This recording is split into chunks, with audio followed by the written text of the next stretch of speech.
los propios, los extraños, los obedientes y también los desobedientes, los que son bien portados y los que no, todos sean bienvenidos. Considérese usted bienvenido, siéntase bienvenido. Esta no es una comunidad perfecta, no es una iglesia perfecta, solo Dios lo es. Y siendo Él perfecto, nos recibe y nos acepta, no por lo que somos, sino a pesar de lo que somos. Y como comunidad cristiana, es nuestra responsabilidad crecer en esa actitud de considerarnos una comunidad de crecimiento y aprendizaje. Aquí los que estamos somos santos, sí, pero en construcción, no perfectos. Aquí no hay productos terminados. Todos estamos en un proceso de formación, en un proceso de crecimiento y de madurez espiritual. Por eso el tema esta noche, hermanos, relacionado con la vida en comunidad es que debemos de crecer y aprender juntos. Para que la iglesia sea una comunidad de crecimiento y aprendizaje general, debe estar enfocada en lo que es su tarea principal. Vamos a recordar brevemente esta noche cuál es nuestra tarea principal, hermanos, para luego concluir cómo podemos llevar a cabo esa tarea encomendada para nosotros como iglesia en la palabra de Dios. Vengan conmigo a San Mateo 28, versículo 19. En las palabras de el Señor Jesucristo, en lo que siempre se ha llamado la gran comisión, pero algunos, debido a la desobediencia nuestra a este mandato, le llaman la gran omisión. Aquí Jesús habló acerca de cuál es la tarea principal de la iglesia. En el versículo 19, id pues y haced discípulos de todas las naciones. Ahí nos vamos a quedar con esta primera parte. ¿Cuál es la tarea principal de la iglesia, hermanos?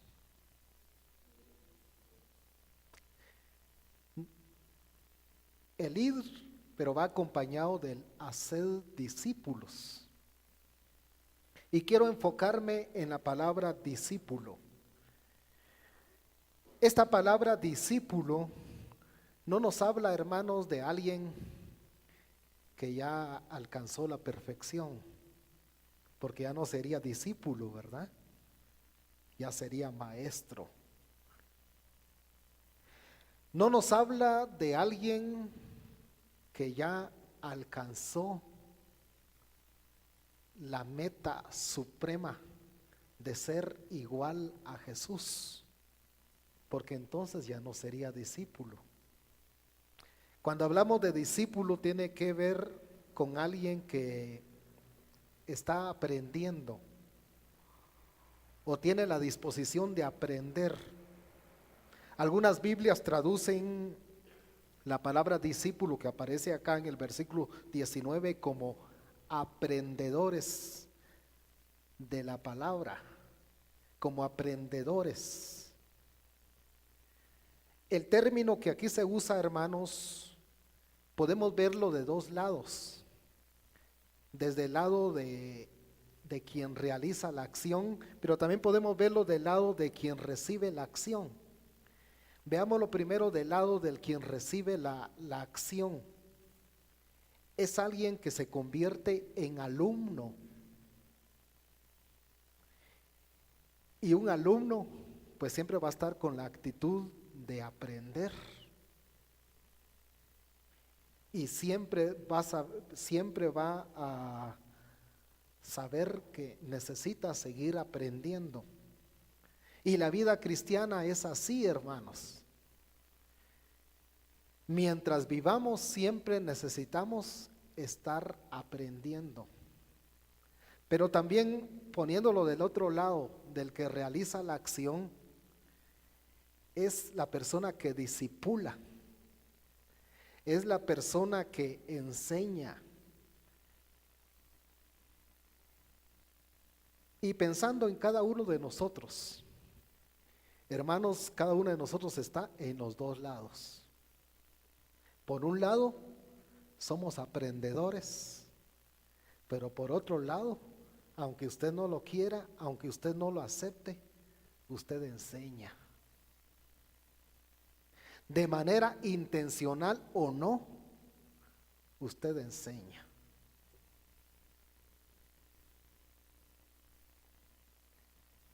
Todos somos aprendices, aprendedores de la palabra, aprendedores de Jesús. Y siempre tenemos que estar aprendiendo, hermanos.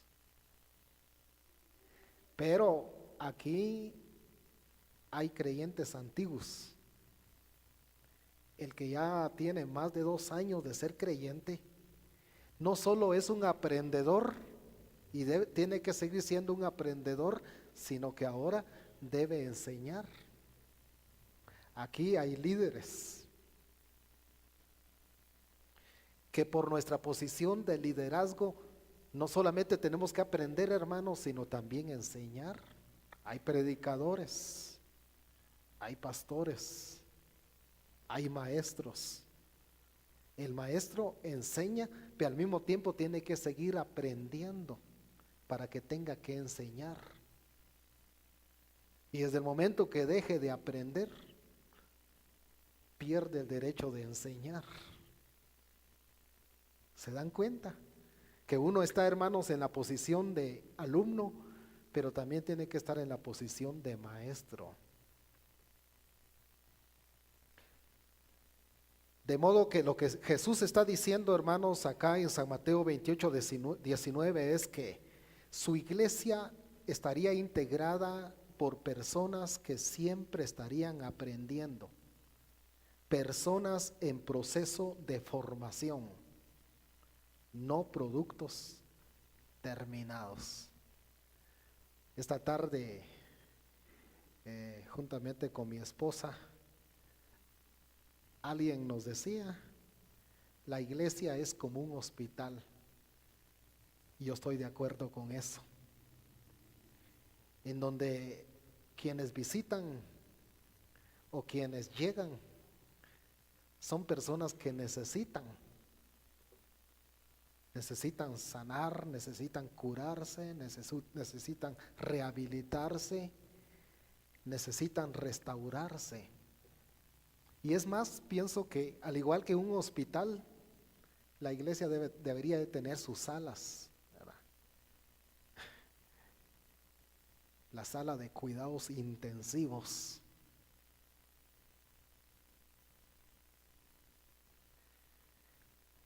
Luego salen de la sala de cuidados intensivos a la sala de cuidados intermedios.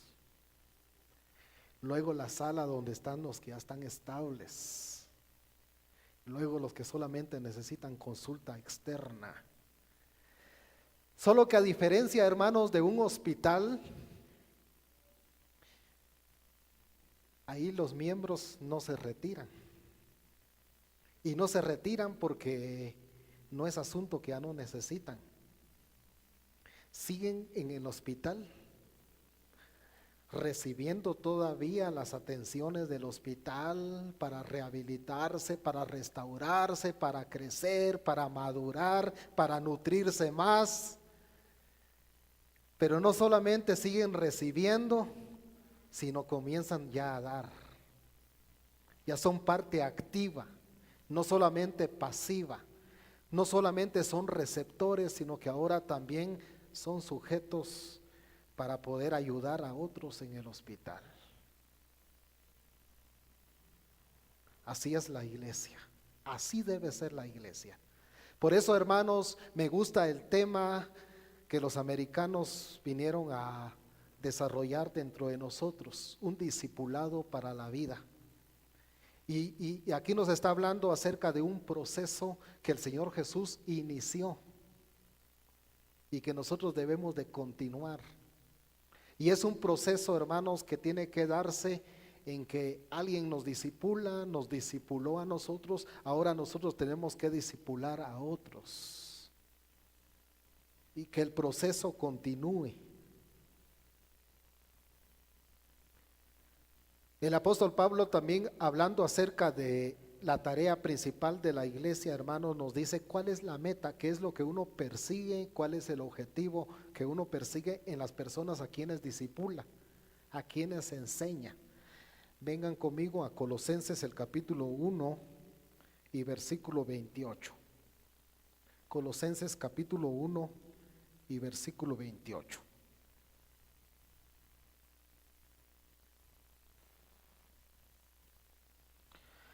Hablando del Señor Jesucristo, dice Pablo, a Él nosotros proclamamos, amonestando a todos los hombres y enseñando a todos los hombres con toda sabiduría, a fin de poder presentar a todo hombre perfecto en Cristo Jesús. Si pusieron atención, hermanos, ¿cuál es la palabra que se repite como 6 o 7 veces en el versículo? Es un adverbio.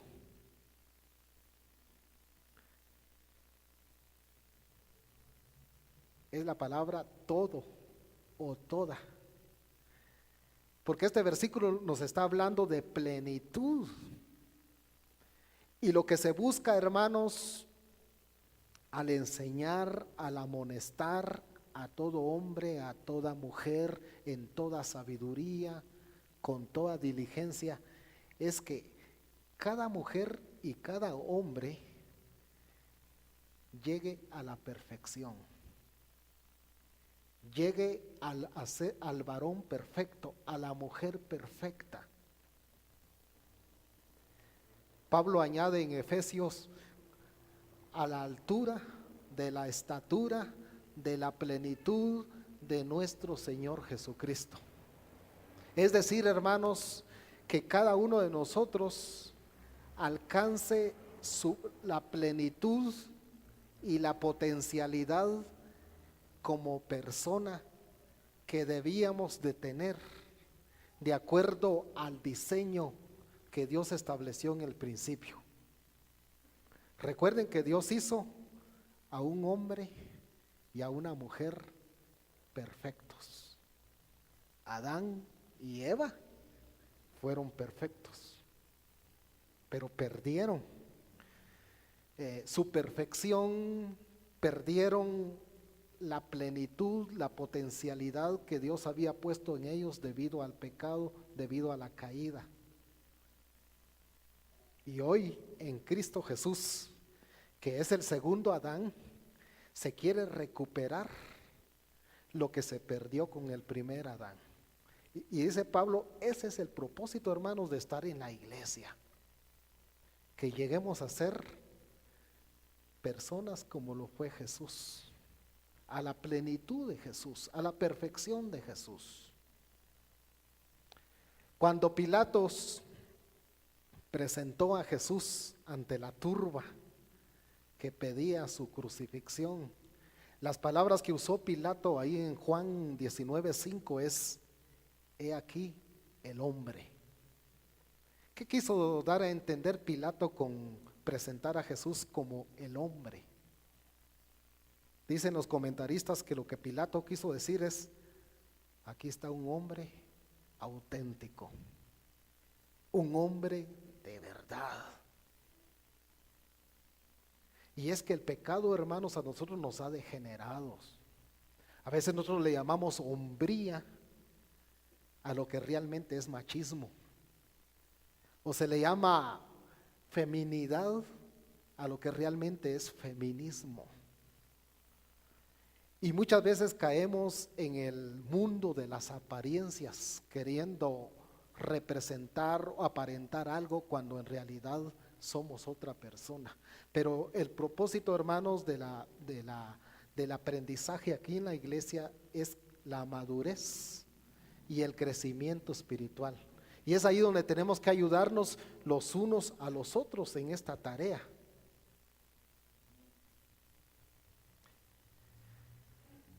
Hace años, con mi familia,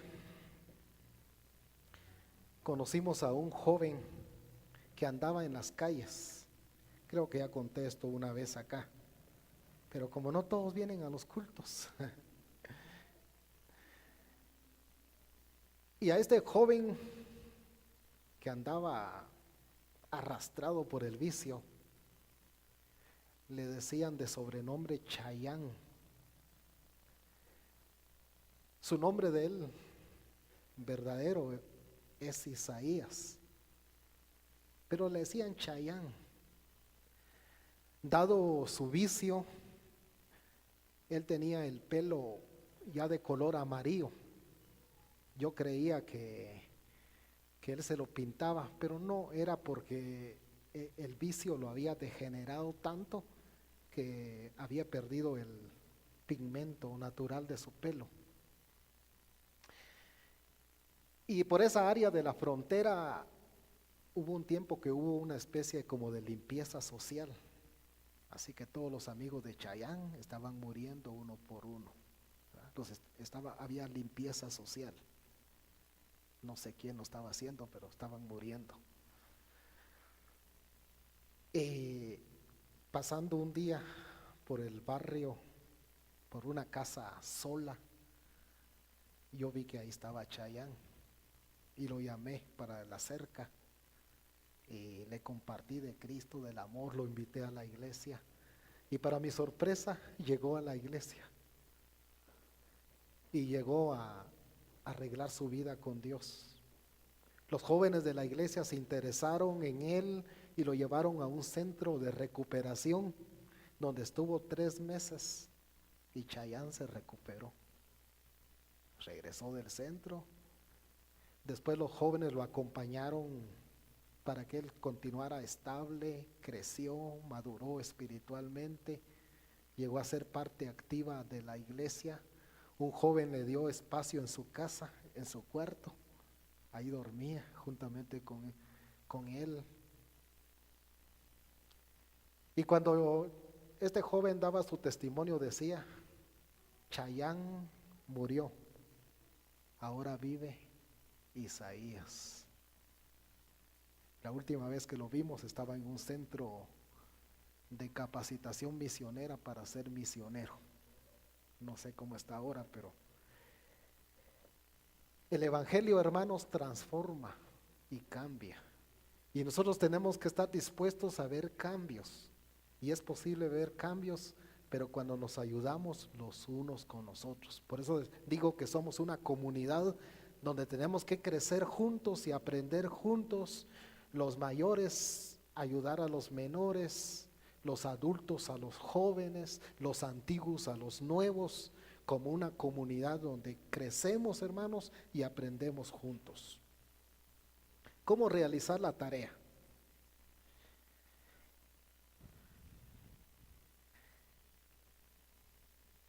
Los mayores, la responsabilidad nuestra, hermanos, tanto en la familia, decía hermano Carlos, como acá en la iglesia, no es comunicar información, sino actitudes. Es relativamente fácil enseñar un contenido bíblico. Cualquiera lo puede hacer, con un poquito de habilidad lo hace.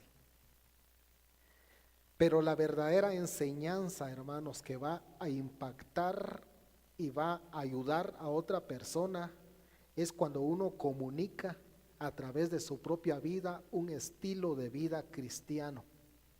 Y mientras nosotros, hermanos, no estemos comunicando un estilo de vida cristiano, vamos a estar desvirtuando el propósito de la iglesia. Hay un autor que ha hecho investigaciones en la familia y dice que cuando ocurren cambios significativos en los hijos, no es por la regularidad con que se lee la Biblia o por la oración que como familia se hace en el hogar. Cuando hay cambios significativos en los hijos, es porque en el hogar hay modelos cristocéntricos. Es decir, que hay un papá o una mamá o un hermano que es ejemplo de actitud para los demás de la familia. Este mismo principio, hermano, se aplica a la iglesia. La manera de comunicar la semejanza a Cristo es la de comunicar algo de su carácter en nuestra propia vida. Y como se dan cuenta, eso hace la tarea más difícil para los líderes, para los predicadores, para los maestros, para los pastores, para los padres de familia. Porque tenemos que ser ejemplo, hermanos.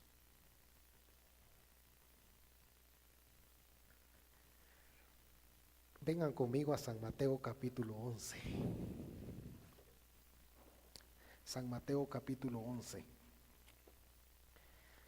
Juan el Bautista está en la cárcel y envía a dos de sus discípulos a preguntarle a Jesús: ¿eres tú el que había de venir o esperamos a otro? Y Jesús les dice: vayan y díganle a Juan lo que han oído y lo que han visto. Y entre lo que habían visto está no solamente el decir de Jesús, el hacer de Jesús, sino el ser de Jesús. Yo no sé si nosotros nos atrevemos, hermanos, a decirle a otras personas: imiten no solo lo que yo digo, lo que yo hago, sino lo que soy. Pablo les decía a los filipenses: lo que oyeron y vieron en mí, eso hagan. Por eso Jesús acá en el versículo 28 de San Mateo 11 y versículo 29 les dice a sus discípulos: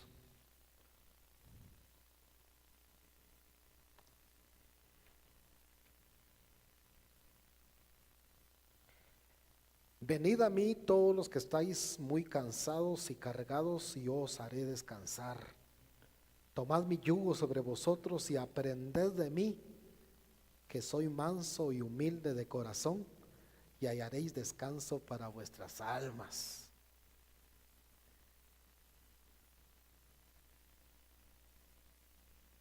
Aquí está hablando Jesús de dos actitudes, hermanos, que nos van a librar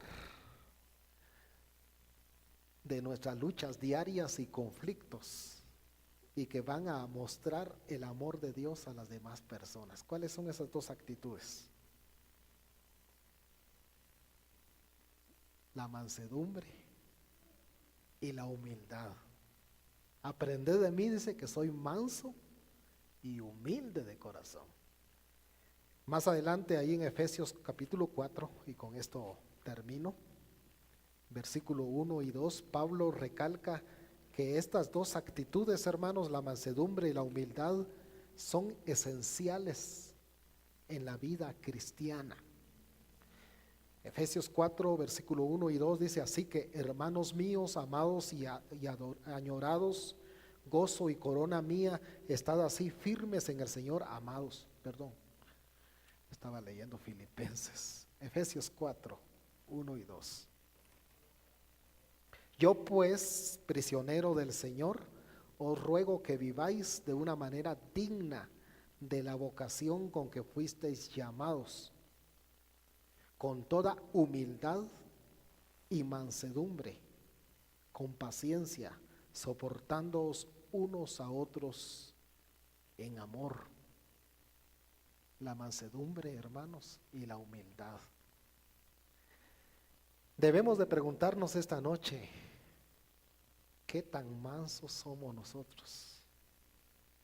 ¿Y qué tan humildes somos en la relación con los demás? Las personas que nos rodean nos conocen por nuestra mansedumbre y por nuestra humildad. ¿Qué piensan de nosotros los de afuera?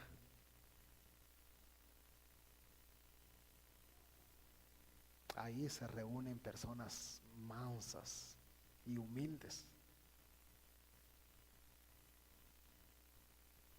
Cuesta, hermanos, ser mansos.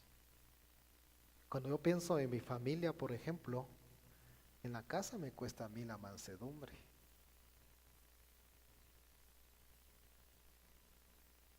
Cuando hablamos de mansedumbre estamos hablando de paciencia. Generalmente somos muy impacientes, queremos las cosas así. Queremos que las demás personas cambien así. Imagínense que así fuera Dios con nosotros. Ya nos hubiera dado un puntapié, ¿verdad? No te compones ni con comadrona. Ya nos hubiera dado un puntapié. Pero Él nos perdona, nos soporta, trata con nosotros no solo una, sino cuantas veces nosotros vengamos a Él, no nos echa afuera y sigue trabajando con nosotros, tratando de que nosotros cambiemos, nos transformemos, crezcamos, maduremos, porque Dios siempre dice, mi hijo un día va a entender, un día va a aprender y tiene paciencia con nosotros. Esa actitud debemos desarrollar nosotros también en nuestra familia. Debemos desarrollar aquí en la iglesia, los unos con los otros. Que el Señor nos ayude, hermanos, a ser humildes. Dice que la humildad tiene que ver con tener un correcto concepto de nosotros mismos.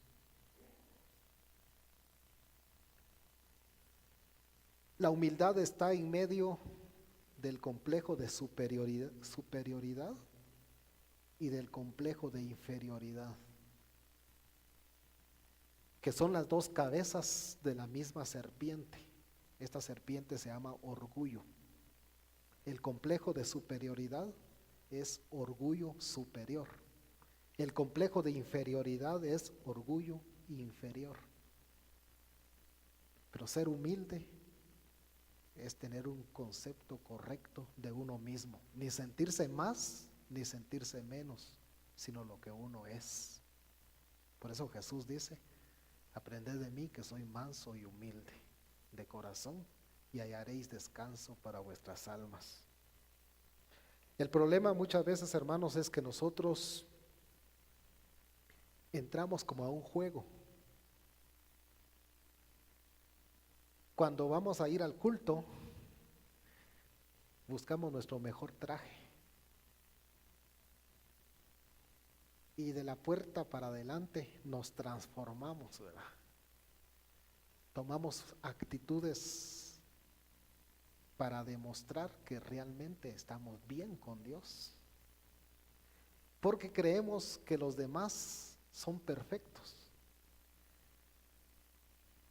Y que de repente nosotros somos los únicos que todavía no lo somos. Entonces, para que nos acepten, pues también a veces representamos madurez o perfección.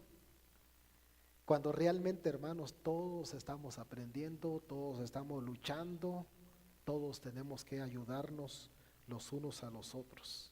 Entonces, en lugar de medirnos con la vara de la perfección, debemos medirnos con la vara de la madurez.